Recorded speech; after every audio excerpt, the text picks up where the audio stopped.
ತುಂಬ ಸೀರಿಯಸ್ ವಿಷಯ ನಡೆಯುತ್ತೆ. ದಯವಿಟ್ಟು ಮೊಬೈಲ್ನ ಸೈಲೆಂಟಲ್ಲಿ ಇಡಿ. ಎಲ್ಲರಿಗೂ ನಮಸ್ಕಾರ. ಐ ಥಿಂಕ್ ಒಂದು 15 ವರ್ಷ ಆಯ್ತು ಇಂಡಸ್ಟ್ರಿಗೆ ಬಂದು ಮೊದಲನೇ ಸಲ ಈ ಥರ ಒಂದು ಪ್ರೆಸ್ ಮೀಟ್ ಮಾಡ್ತಾ ಇರೋದು. ನನ್ನ ಕೆರಿಯರ್ನ ಅತಿ ದೊಡ್ಡ ಹಿಟ್ಟು ಲವ್ ಮಾಕ್ಟೇಲ್ 3.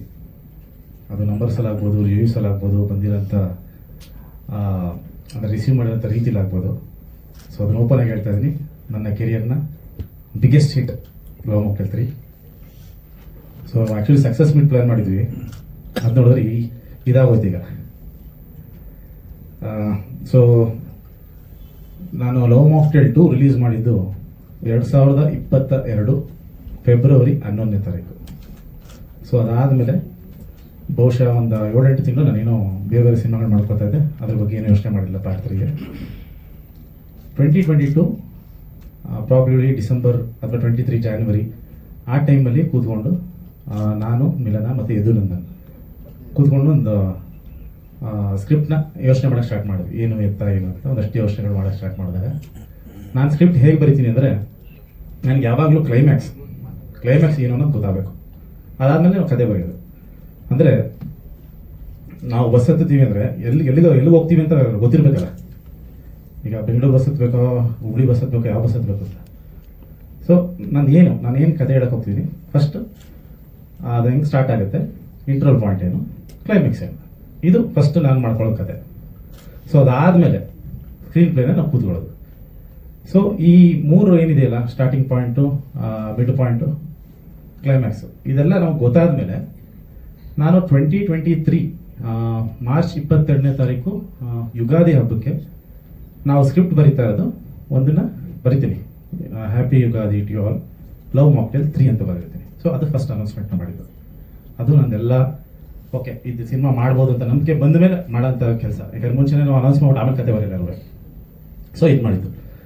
ಸೊ ಅದಾದಮೇಲೆ ನನಗೆ ಗುರುದೇಶ್ ಪಾಂಡೆ ಅವರು ಮತ್ತು ರಾಘವೇಂದ್ರ ನಾಯಕ ಆಮೇಲೆ ಬಂದಿತ್ತು. ಗುರುದೇಶ್ ಪಾಂಡೆ ಅವರು ಕತೆ ಹೇಳಬೇಕು ಅಂದ್ಬಿಟ್ಟು ನನಗೆ ಫೋನ್ ಮಾಡಿದ್ರು. ಸೊ ಅದನ್ನು Raghavendra M Nayak, the so called ರೈಟ್ರು ಏನು ಹೇಳಿದ್ದಾರೆ ನಿನ್ನೆ ಮಾಧ್ಯಮದಲ್ಲಿ, ಸೊ ಅದನ್ನು ಫಸ್ಟ್ ಪ್ಲೇ ಮಾಡ್ತೀನಿ, ಆಮೇಲೆ ಮಿಕ್ಕಿದ್ದು ಮಾತಾಡೋಣ.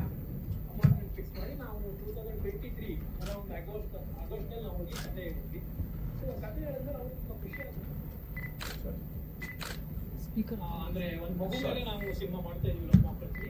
ಸೊ ಅದಕ್ಕೆ ಬೇರೆ ಕಥೆ ಯಾವ್ದಾದ್ರು ಮಾಡೋಣ ಅನ್ನೋ ಥರ ಫಿಕ್ಸ್ ಮಾಡಿ ನಾವು 2023 ಅರೌಂಡ್ ಆಗಸ್ಟಲ್ಲಿ ನಾವು ಹೋಗಿ ಕತೆ ಹೇಳಿದ್ವಿ. ಸೊ ಕತೆ ಹೇಳಿದ್ಮೇಲೆ ಅವರು ತುಂಬಾ ಖುಷಿ ಆದ್ರು ಕತೆ, ಆದರೆ ಸೇಮ್ ಕಾನ್ಸೆಪ್ಟ್ ಮೇಲೆ ನಾವು ಅಂದ್ರೆ ಒಂದು ಮಗು ಮೇಲೆ ನಾವು ಸಿನಿಮಾ ಮಾಡ್ತಾ ಇದೀವಿ ಲವ್ ಮಾಕ್ಟೇಲ್ 3. ಸೊ ಅದಕ್ಕೆ ಬೇರೆ ಕತೆ ಯಾವ್ದಾದ್ರು ಮಾಡೋಣ ಅನ್ನೋ ಥರ ಅಂದ್ರೆ ನಾವು ಬಿಟ್ಟು ಬೇರೆ ಹೀರೋಗಳಿಗೆ ರಮೇಶ್ ಅರವಿಂದ್ ಅವ್ರಿಗೂ ಕತೆ ಗುಡಿಸಂತ. ಸೊ ಏನು ಹೇಳಿದ್ದಾರೆ ಸರ್, ಆಗಸ್ಟ್ 31ನೇ ತಾರೀಕು ನಮ್ಮ ಮನೆಗೆ ಬಂದು ಒಂದು ಕತೆ ಹೇಳಿದ್ರು.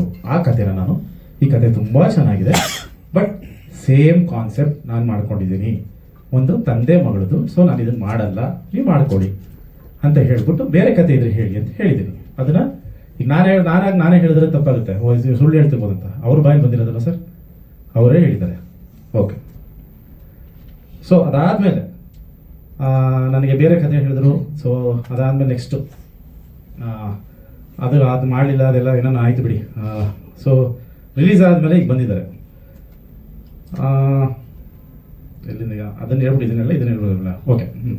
ಅವ್ರು ಹೇಳಿದ್ರು ಈ ಕತೆ ಅದ್ಭುತವಾಗಿದೆ ಅಂತ. ಇವ್ರು ಏನೇನು ಹೇಳಿದಾರಲ್ಲ ಸರ್ ಇಲ್ಲಿ ಈ ವಿಡಿಯೋದಲ್ಲಿ, ಅಷ್ಟು 100% ನಿಜ, 1% ಸುಳ್ಳಿಲ್ಲ, 100% ನಿಜನೇ ಅವ್ರು ಹೇಳಿರೋದು. ಆ ಕತೆ ಚೆನ್ನಾಗಿದೆ ಅಂತಂತೆ. ಈ ಕತೆ ಅದೇ ಅವ್ರು ಹೇಳಿದ್ರಲ್ಲ, ನನ್ನ ಕತೆ, ನಾನು ಬರೆದಿರೋಂಥ ಅಷ್ಟು ವರ್ಷ ಕೂತ್ಕೊಂಡು ನಾನು ಬರೆದಿರೋಂಥ ಸ್ಕ್ರೀನ್ ಪ್ಲೇ, ಅದು ಇದು ಆಳು ಮೂಳು, ಅವ್ರ ಕತೆ ನಾನು ಕದ್ಬಿಟ್ಟೆ, ಅದು ಇದು ಅಂತ ಹೇಳಿದ್ರಲ್ಲ ಸರ್. ದಯವಿಟ್ಟು ನಿಮ್ಮೆಲ್ಲರ ಕೈಯಲ್ಲಿ ಫೋನ್ ಇದೆ ಅಲ್ವಾ, ಹಾಂ, ಗೂಗಲ್ ಓಪನ್ ಮಾಡಿ ಸರ್, ಜಸ್ಟ್ ಗೂಗಲ್ ಓಪನ್ ಮಾಡಿ.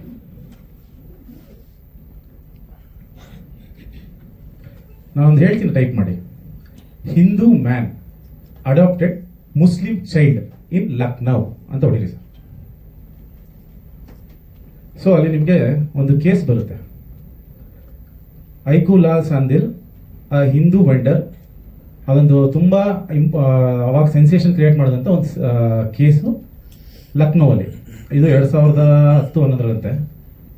ಸೊ ಇವ್ರು ಬಂದು ಏನು ಹೇಳಿದ್ರು ಅಂದರೆ, ಸರ್ ನನ್ನ ಹತ್ರ ಒಂದು ಕತೆ ಇದೆ, ಕತೆ ಅಲ್ಲ ಒಂದು ಕೇಸ್ ಆಗಿದೆ ಯಾವುದೋ ಇದು.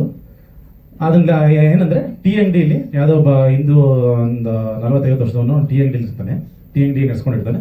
ಅವನಿಗೆ ಯಾವುದೋ ಒಂದು ಮುಸ್ಲಿಂ ಮಗು ಸಿಗುತ್ತೆ, ಬೀದಿಲೆಲ್ಲ ಒಂದು ಮುಸ್ಲಿಂ ಮಗು ಸಿಗುತ್ತೆ. ಆ ಮಗುನ ಸಾಕೊಂಡಿರ್ತಾನೆ. ಆಮೇಲೆ ಅವ್ರ ಪೇರೆಂಟ್ಸ್ ಬಂದ್ಬಿಡ್ತಾರೆ.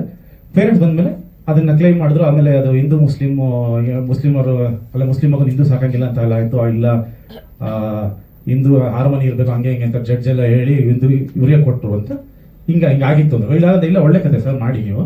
ನಾನು ಅವ್ರೇನು ಹೇಳಿದ್ರಿ, ಸೇಮ್ ಕಾನ್ಸೆಪ್ಟ್ ಅಲ್ಲಿ ಏನು ಹುಡುಗ ತಂದೆ ಮಗ ಏನು ಹೇಳ್ತಾ ಇರಲ್ಲ ಅದಲ್ಲ, ತಂದೆ ಮಗಳದು ಕತೆ ನಾನು ಮಾಡ್ಕೊಂಡಿದ್ದೀನಿ. 2022 ಫೆಬ್ರವರಿ 11ನೇ ತಾರೀಕು ಪಿಕ್ಚರ್ ರಿಲೀಸ್ ಆಗಿರೋದ್ರಲ್ಲಿ ಕೊನೆ ಸೀನ್ ಆದಿ ಬಂದು ಒಂದು ಹೆಣ್ಮಗುನ ದತ್ತು ತಗೋತಾನೆ ಅಲ್ವಾ, ಹೆಣ್ಮಗುನ ದತ್ತು ತಗೊಂಡಿರ್ತಾನೆ. ಸೊ ನನ್ನ ಸಿನಿಮಾದ conflict, a single male parent cannot adopt a girl child. ಇದು ನನ್ನ ಕಾನ್ಸೆಪ್ಟ್ ಸಿನಿಮಾದು. ನಾನು ಅಲ್ಲಿ ಹೇಳಿದ್ದೀನಲ್ಲ ಸೇಮ್ ಕಾನ್ಸೆಪ್ಟ್ ಅಂತ. ನಾನೇನು ಅವ್ರಿಗೇನು ಸುಳ್ಳು ಹೇಳಿಲ್ವಲ್ಲ. ನಾನು ಆಮೇಲೆ ಇನ್ನೊಂದು ಮಾತು ಹೇಳಿದೆ ಅವ್ರಿಗೆ, ಈ ಕತೆ ಚೆನ್ನಾಗಿದೆ ನೀವು ಮಾಡಿ. ಈಗ ಒಂದು ಥ್ರಿಲ್ಲರ್ ಸಬ್ಜೆಕ್ಟ್ ಬರುತ್ತೆ ಸರ್, ಒಂದು ಥ್ರಿಲ್ಲರ್ ಸಬ್ಜೆಕ್ಟ್ ಬಂದಾಗ ನಾನು ಬರ್ಕೋತಾ ಇರ್ತೀನಿ, ಒಂದು ಸೈಕೋ ಥ್ರಿಲ್ಲರ್ ಅಂತ ಅನ್ಕೊಳ್ಳಿ.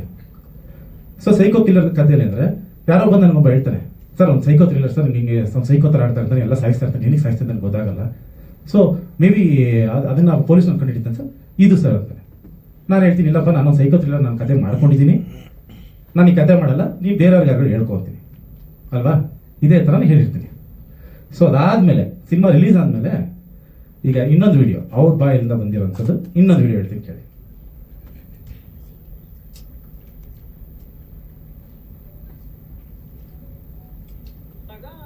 ನಾವಿಬ್ರು ಕುತ್ಕೊಂಡು ನೋಡಿದಾಗ ನಮಗೆ ಅದನ್ನ ಸೆಕೆಂಡ್ ದ್ವಿತೀಯ ಹಾಫ್ ಏನಿದೆ ಕಂಪ್ಲೀಟ್ಲಿ ನಮ್ಮ ಕಥಾಂಗದ ಮೇಲೆ ಆ ಸಿನಿಮಾ ನಿಂತಿದೆ ಅನ್ನೋದು ನಮಗೆ ಕನ್ಫರ್ಮ್ ಆಯ್ತು. ಕೋರ್ಟ್ ರೂಮ್ ಡ್ರಾಮಾ ಇರ್ಬೋದು, ಇಂಟ್ರೋ ಬ್ಲಾಕ್ ಇರ್ಬೋದು, ಆ ಔಟ್ಲೈನ್, ಯಾಕಂದ್ರೆ ಅವ್ರ ಬ್ಯಾಕ್ ಡ್ರಾಪ್ ಬೇರೆ ಇದೆ, ಅವ್ರಿಗೆ ಕಟ್ಕೊಟ್ಟ ಪರಿಸರ ಬೇರೆ ಇದೆ, ನಮ್ಮ ಕತೆ ಪರಿಸರ ಇದೆ, ಡೈಲಾಗ್ ಎಲ್ಲ ಬೇರೆ ಇದೆ. ಆದ್ರೆ ಮೇನ್ ವಿಚಾರ ಇದೆಯಲ್ಲ, ಒಂದು ಮಗು ಮೇಲೆ ಒರಿಜಿನಲ್ ಅಪ್ಪ ಅಮ್ಮ ಬಂದು ಕೇಸ್ ಹಾಕೋದು, ಆಮೇಲೆ ಅದ್ರ ಮೇಲೆ ಅದೇನ್ ನಡೆಯುತ್ತೆ ಸೆಕೆಂಡ್ ಹಾಫ್ ಡ್ರಾಮಾ ಇದೆಲ್ಲ ಕ್ಲೈಮ್ಯಾಕ್ಸ್ ಎಲ್ಲ.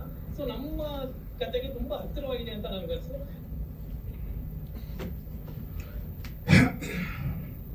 ಸೊ ಕೇಳಿಸ್ಕೊಂಡ್ರಿ. ಈಗ ಅದೇ ಆ ಥ್ರಿಲ್ಲರ್ ಸಬ್ಜೆಕ್ಟ್ಗೆ ಬಂದ್ಬಿಟ್ಟು, ಸರ್ ಇವ್ ಕತೆ ಸೇಮ್ ಮಾಡ್ಬಿಟ್ಟಾರ ಸರ್, ಏನು ಸರ್ ಕತೆ? ಅದೇ ಸರ್ ನೀವು ಥ್ರಿಲ್ಲರ್ ಮಾಡ್ಬಿಟ್ಟಿದ್ದೀರಾ, ಇದು ಕ್ರೈಮ್ ಯಾವುದೋ ಸೈಕೋ ಥ್ರಿಲ್ಲರ್, ಹೌದಾ? ಏನು ಮಾಡಿದ್ದೀನಿ ಸರ್? ಇಲ್ಲ ಅವ್ನು ಎಲ್ಲಾದ್ರೂ ಕೊಲೆ ಮಾಡ್ತಿರ್ತಾನೆ ಸರ್. ನಾನು 15 ಸಾವಿರ ಹೇಳಿದ್ದೀನಿ ಸರ್, ನಾನು ಸೈಕೋ ಥ್ರಿಲ್ಲರ್ ಮಾಡ್ಕೊಂಡು ನಾನು ಕೊಲೆನೇ ತಾನೇ ಮಾಡ್ತಾನೆ, ಇನ್ನೇನು ಮಾಡ್ತಾನೆ? ಇಲ್ಲ ಸರ್ ನಾನು ಅದರಲ್ಲಿ ಪೊಲೀಸ್ನವ್ರು ಹುಡ್ಕೊಂಬಂದಿದ್ದ, ಇದರಲ್ಲಿ ನೀವು ಪೊಲೀಸ್ನವ್ರು ಹುಡುಕ್ಬಿಟ್ಟಿದ್ದೀರಾ. ಕೊಲೆ ಆದ್ಮೇಲೆ ಪೊಲೀಸ್ನವರೇ ಬರ್ತಾರೆ, ಇನ್ಯಾರು ಬರ್ತಾರೆ? ಏನಾದರೂ ಲಾಜಿಕ್ ಇದೆಯೋ ಹೇಳೋ ಮಾತಲ್ಲಿ? ಅಲ್ಲೇ ಯಾರೋ ಮೀಡಿಯಾದವ್ರು ಪಾಪ ತುಂಬ ಚೆನ್ನಾಗಿ ಕೇಳಿದ್ರು, ಸರ್ ಸ್ಕ್ರೀನ್ ಪ್ಲೇ ಏನಾದ್ರು ನಿಮ್ಮ ಥರನೇ ಇದೆಯಾ ಅಂದರು. ಇಲ್ಲ ಸ್ಕ್ರೀನ್ ಪ್ಲೇ ಎಲ್ಲ ಏನಿಲ್ಲ. ಹೌದಾ, ಓಕೆ ಸರ್. ಸೀನ್ಸ್ ಯಾವ್ದಾರು ತಗೊಂಡಿದ್ರು? ಇಲ್ಲ ಯಾವ ಸೀನ್ ತಗೊಂಡಿದ್ರು? Okay sir. ಡೈಲಾಗ್ಸು? ಯಾವ ಡೈಲಾಗ್ಸು ಇಲ್ಲ. ಮತ್ತೆ ಏನಯ್ಯ ನಿಂದು, ಏನಕ್ಕಯ್ಯ ಬಂದಿದೆಯಾ? ಲವ್ ಮಾಕ್ಟೇಲ್ನ ನಿಲ್ಲಿಸಿ ಗೆಲ್ಲಿಸಿ ಪ್ರತಿ ಒಂದು ಎಫರ್ಟ್ ನಾವು ಎಷ್ಟು ಹಾಕಿದೀವಿ ನಮಗ್ ಗೊತ್ತು. ಅದು ನನ್ನ ಲವ್ ಮಾಕ್ಟೇಲ್ ಇವತ್ತೇನು 2019-20 ರಿಲೀಸ್ ಆಯ್ತು, ಅದನ್ನ ನೀವು ಬರೀ ಸಕ್ಸಸ್ನ ನೋಡಿರ್ತೀರಾ. ಆ ಲವ್ ಮಾಕ್ಟೇಲ್ ಆಗಕ್ಕೆ ಅದಕ್ಕೆ ಹಿಂದೆ 10 ವರ್ಷ ನಾವು ಏನು ಕಷ್ಟಪಟ್ಟಿದ್ದೀವಿ. ಆ ಲವ್ ಮಾಕ್ಟೇಲ್ ಸುಮ್ಮನೆ ಆಗಿಲ್ಲ, ಆ ಫ್ರಾಂಚೈಸಿ 3 ಸಲ ಸುಮ್ಮನೆ ಬಂದಿಲ್ಲ. ನಮ್ಮ ಎಫರ್ಟ್ ಅಷ್ಟು ವರ್ಷದಿಂದ ನಾವು ಆನೆಸ್ಟಾಗಿ ಎಫರ್ಟ್ ಮಾಡ್ಕೊಂಡು ಬಂದಿರೋದಕ್ಕೆ ಇವತ್ತು ನಾವು ಬಂದಿಲ್ಲಿ ಕೂತಿರೋದು. ಇವಾಗ ಯಾರೋ ಬಂದ್ಬಿಟ್ಟು ಹಿಂಗೆ ಅಂದ್ಬಿಟ್ರೆ, ಬೇರೆ ಯಾರೋ ಚೆನ್ನಾಗಿ ಕೇಳಿದ್ರು ಪ್ರಶ್ನೆ, ಸರ್ ಏನಾರ ಡೈಲಾಗ್ ಇದೆಯಲ್ಲ? ಯಾವ ಡೈಲಾಗ್ ಇಲ್ಲ, ನೀವ್ ಅನ್ಸುತ್ತಲ್ಲ. ಸೊ ಇಲ್ಲಿ ಆಕ್ಚುಲಿ ನಾನು ವಾದ ಮಾಡೋಕ್ಕಿಂತ ಅವರೇ ಎಲ್ಲರೂ ಹೇಳ್ಬಿಟ್ಟಿದ್ದಾರೆ. ಆ್ಯಂಡ್ ಇನ್ನೊಂದು ತುಂಬ ಚೆನ್ನಾಗಿ ಹೇಳಿದ್ದಾರೆ ಆ್ಯಕ್ಚುಲಿ. ಸರ್ ಏನಕ್ಕೆ ಬಂದಿದ್ದಾರೆ ಸರ್, ಏನು ಬೇಕು ಅಂತ? ಇಲ್ಲ ಯಾವ ಕಥೆಗಾರನಿಗೂ ಯಾವ ರೈಟ್ರಿಗೂ ಅನ್ಯಾಯ ಆಗಬಾರ್ದು ಸರ್. ಇದೊಂದು ಮಾತ್ರ ನೀವು ತುಂಬ ಕರೆಕ್ಟಾಗಿ ಹೇಳಿದ್ದಾರೆ, ಯಾವ ನಿಜವಾದ ರೈಟ್ರ್ಗಳಿಗೆ ಅನ್ಯಾಯ ಆಗಬಾರ್ದು. ಡಾರ್ಲಿಂಗ್ ಕೃಷ್ಣ ಬರೀ ಡೈರೆಕ್ಟರ್ ಅಂತ ಅನ್ಕೊಂಡವ್ರು ಅವರು, ಪುಣ್ಯಾತ್ಮರು. Darling Krishna is a writer director. ನಾನು ಡೈರೆಕ್ಟ್ ಮಾಡೋಕ್ಕಿಂತ ಮುಂಚೆ I am a writer. First ನನ್ನ ಕತೆ ಬರೆದಿದ್ದೀನಿ, 4 ವರ್ಷ ಈ ಕತೆನ ನಾವು ಬರೆದಿದ್ದೀವಿ, ಬರೆದ ಮೇಲೆ ಡೈರೆಕ್ಟರ್ ಆಗಿರೋದು.